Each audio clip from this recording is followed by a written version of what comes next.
دنیا کے ایسے ممالک جہاں ویزے پہ جانا بہت مشکل ہے۔ سعودی عرب۔ سعودی سیاحوں میں کوئی خاص دلچسپی نہیں رکھتے۔ حالیہ برسوں میں پالیسی میں کچھ نرمی کی، لیکن معمولی سی۔ اگر آپ مسلمان ہیں تو آپ اسے حج عمرہ پر جا سکتے ہیں۔ دوسری صورت میں بہترین آپشن ٹرانزٹ ویزا کے لیے کوشش کرنا ہے۔ خواتین کو اکیلے آنے کی اجازت نہیں ہے جب تک کہ کوئی مرد رشتہ دار ساتھ نہ ہو۔ انگولا 2002 میں ہونے والی خانہ جنگی کی وجہ سے تباہ ہو گیا تھا۔ یہ ملک سیاحت کی حوصلہ شکنی کرتا ہے۔ ویزا حاصل کرنا بہت مشکل ہے۔ اس میں 8 ہفتے ذاتی انٹرویو اور باری فیسیں لگتی ہیں۔ اس افریقی ملک کے لیے پروازیں بھی بہت کم ہیں۔ ایریٹریا سب سے زیادہ آمرانہ ریاستوں میں سے ایک ہے۔ اس طرح اسے سیاحوں میں کوئی دلچسپی نہیں ہے۔ سیاحوں کے لیے کوئی ہدایات نہیں ہے۔ ویزا حاصل کرنا بہت مشکل ہے کیونکہ اسے کسی بھی وقت مسترد کیا جا سکتا ہے۔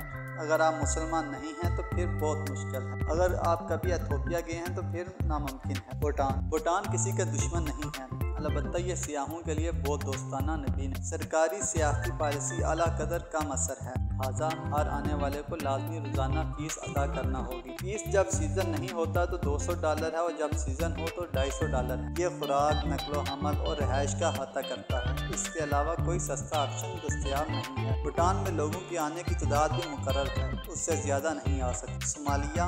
صومالیہ کئی دہائیوں سے خانہ جنگی کی زد میں ہے۔ حکومت کسی بھی زائرین کو خطرے میں ڈالنے سے گریزاں ہے۔ صومالیہ میں داخل ہونے کے بعد آپ کو ایک سیکورٹی ٹیم کی خدمات لازمی حاصل کرنا ہوں گی۔ اس کی روزانہ کی لاگت تقریباً $1500 کے لگ بھگ ہوگی، جس میں مسلح گارڈ شامل ہوں گے، جس کا انتظام آپ کو ویزا سے پہلے کرنا ہوگا، پھر آپ کا ویزا منظور ہوگا۔ شام۔ خانہ جنگی کے خاتمے کے بعد سے شام نو گو ایریا بن گیا ہے۔ شام کے لیے کوئی براہ راست پرواز نہیں ہے۔ آزادانہ طور پر آپ سفر بھی نہیں کر سکتے، لہٰذا آپ کو خصوصی سیکورٹی کلیئرنس کی ضرورت ہوگی۔ اسے شام میں کسی ٹریول ایجنسی کے ذریعے منظم کیا جانا چاہیے۔ دعوت نامے کا خط اندر آنے میں مدد کرتا ہے، لیکن صرف تمیز کے لیے۔ ایران۔ مغربی لوگ اپنی مرضی سے ایران میں نہیں جا سکتے۔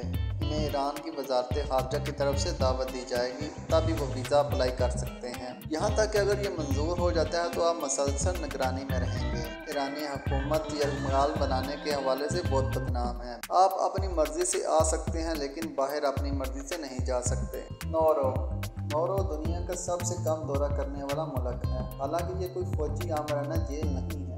اس کے بجائے یہ بحر الکاہل میں ایک چھوٹا سا الگ جزیرہ ہے۔ اس میں سیاحتی سہولیات بالکل نہیں ہیں۔ صرف ایک ایئر لائن آسٹریلیا سے نورو کے لیے پرواز کرتی ہے۔ آپ کو ویزا حاصل کرنے کے لیے بھی سخت مشکل ہوگی کیونکہ دنیا میں نورو کے صرف 4 سفارتخانے ہیں۔ چاڈ جانے کے لیے دعوت نامے کا ہونا ضروری ہے۔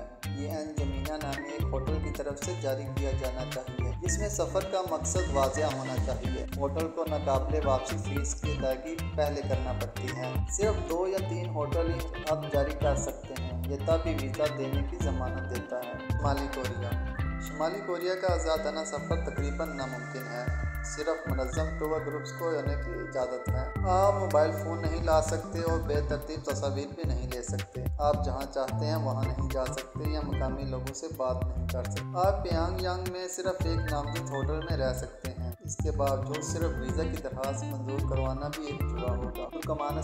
ترکمانستان بھی شمالی کوریا کی طرح خوش آمدید کہتا ہے۔ سب سے پہلے ادھر جانے کے لیے دعوت نامے کا ہاتھ ہونا لازمی ہے۔ اگر آپ ملک میں کسی کو نہیں جانتے تو اسے حاصل کرنا مشکل ہے۔ ترکمانستان آنے والے زیادہ تر سیاح ایرانی ہیں۔ ویزا حاصل کرنے کا واحد طریقہ یہ ہے کہ ادھر کسی گائیڈ سے رابطہ کریں، اسے پہلے ادائیگی کریں۔ بغیر رہنمائی کے دورہ یہاں تک کہ پیدل واک کی بھی اجازت نہیں ہے۔